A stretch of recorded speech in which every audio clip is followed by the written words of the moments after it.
இந்தியாவின் எதிர்காலமாக போற்றப்படும் மாணவ சமுதாயம் சமீப காலமாக போதைக்கு அடிமையாகி போவது அதிகரித்து வருகிறது.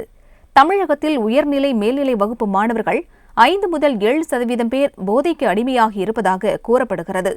கடந்த கல்வியாண்டில் நாமக்கல், கடலூர், கரூர், கோவை உள்ளிட்ட பல்வேறு மாவட்டங்களில் வகுப்பறையிலும் பொது இடங்களிலும் மாணவ மாணவிகள் மது போதையில் கிடந்த சம்பவங்களே இதன் விபரீதத்தை நமக்கு உணர்த்துகின்றன.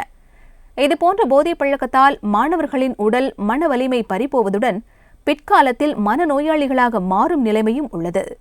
இந்த போதைப் பொருள் அப்படிங்கிறது இந்த சமுதாயத்திலிருந்து கட்டாயம் நீக்க வேண்டிய ஒரு அதனால வர்ற பாதிப்புகள் என்னன்னா, படிப்புங்கிறது சுத்தமாக அங்கே பூஜ்ஜியமாகி போயிடும். அது தவிர்த்து உள்ளூர் உறுப்புகள், லிவரு, கிட்னி, உங்களோட அல்சர் வர்றது, உங்களோட டைஜஸ்டிவ் சிஸ்டம் எல்லாமே கரெக்டாக போயிடும். மது, போதை வஸ்துக்கள் புகைப்பிடிப்பது மட்டுமல்ல, எளிதில் கடைகளில் கிடைக்கும் சொல்யூஷன், ஒயிட்னர், பெட்ரோல், எருமல் டானிக் போன்ற பொருட்களையும் மாணவர்கள் போதைக்கு பயன்படுத்தி வருகின்றனர்.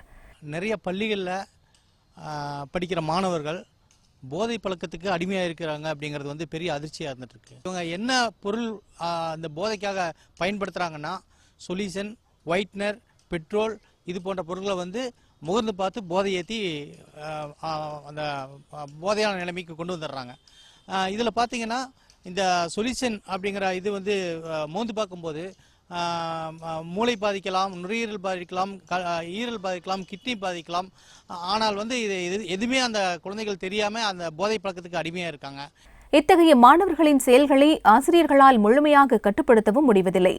அவர்களை கவுன்சிலிங் மூலமாக மட்டுமே நல்வழிப்படுத்த முடியும் என்பதால் அரசு பள்ளி மாணவர்களுக்கு உளவியல் ஆலோசனை வழங்க 3 மாவட்டங்களுக்கு ஓர் உளவியல் ஆலோசகர் நியமிக்கப்பட்டுள்ளார்.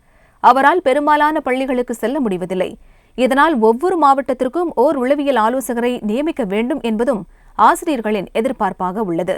இது முழுக்க முழுக்க அவங்கள மனோதத்துவ ரீதியா அணுகுனா மட்டுமே அவங்கள குணப்படுத்த முடியும். ஆனா அதை எப்படி திருத்திக்கணும் அப்படிங்கிறது அரவணைக்கணும். எவ்வளோக்கு எவ்வளோ ஒருத்தருக்கு நம்ம 100% அன்பு கொடுக்கணும் அப்படின்னா, இந்த மாதிரி போதைக்கு அடிமையானவங்களுக்கெல்லாம் 200% நம்ம அன்பு நம்ம கொடுக்கணும். இந்த போதைக்கு அடிமையாக இருக்கிற குழந்தைகளுக்கு பார்த்தீங்கன்னா, தமிழகம் முழுக்கவுமே எந்த விதமான மறுவாழ்வு மையங்கள் எதுவுமே இல்லாமல் இருந்துட்டு இருக்காங்க. அதுபோக இது பற்றிய விழிப்புணர்வு, இது பற்றியான பெற்றோருக்கு புரிதலும் இல்லாதனால அந்த குழந்தைகளை கவனிக்காமல் இருக்கிறதுனால பெரிய பாதிப்புகள் அந்த குழந்தைகளுக்கு ஏற்பட வாய்ப்பு இருக்கு.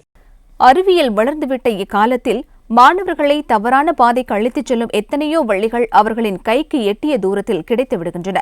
இதனால் அவர்களின் ஒவ்வொரு செயல்களையும் கண்காணித்து நல்வழிப்படுத்த வேண்டிய மிகப்பெரிய பொறுப்பு பெற்றோர்களுக்கும் ஆசிரியர்களுக்கும் உண்டு. அப்போதுதான் இளைய சமுதாயம் எதிர்கால இந்தியாவின் வலிமைமிக்க தூண்களாக இருக்கும்.